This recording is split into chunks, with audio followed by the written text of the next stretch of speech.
C'est encore plus marrant quand nous devons le lire dans toutes les langues que nous connaissons.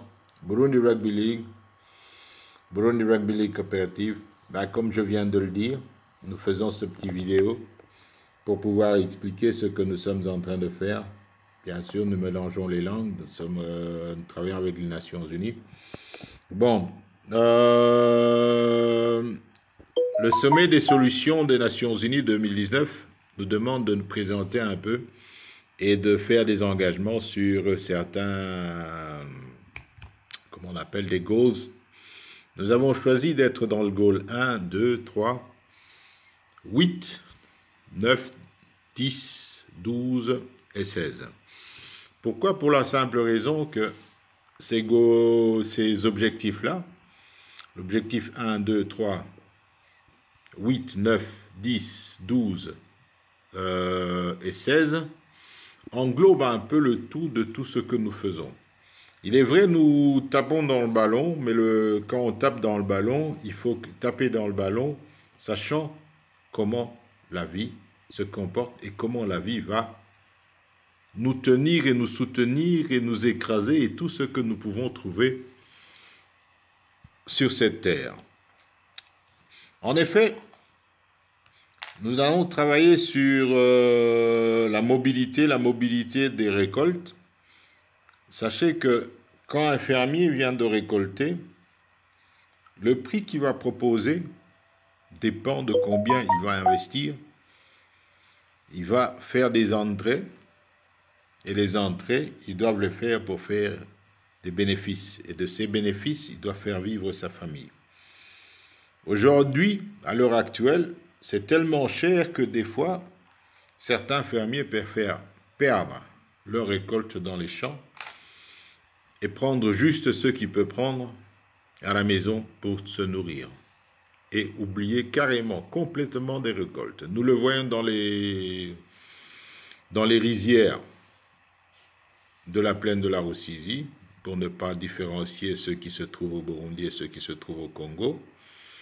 Nous le voyons dans les fermes et les étangs piscicoles dans le nord-est et le centre-nord. Des étangs abandonnés qui peuvent fournir cette masse protéinique dont nous avons tous besoin. Surtout, même en vieillissant, on commence à avoir besoin de quelque chose d'une certaine qualité, et ces protéines-là, nous en avons tous besoin. Et surtout, pouvoir permettre aux fermiers burundais d'atteindre un plus-value qui peut être permis par l'industrialisation de l'industrie du poisson. Les rizières, il faut que le fermier puisse arriver à Bujumbura, dans les entrepôts, à un prix réduit. Pour y arriver, normalement, il faut réduire le prix des véhicules. Le prix de véhicules ne peut plus être réduit rien que par le dédouanement. Il y a le coût de l'enclavement qui continue à augmenter. À une époque, il était à 1,6,5. Aujourd'hui, en faisant quelques calculs et les moyennes, nous voyons que certains produits atteignent carrément le coefficient de 5 avec une moyenne de 3.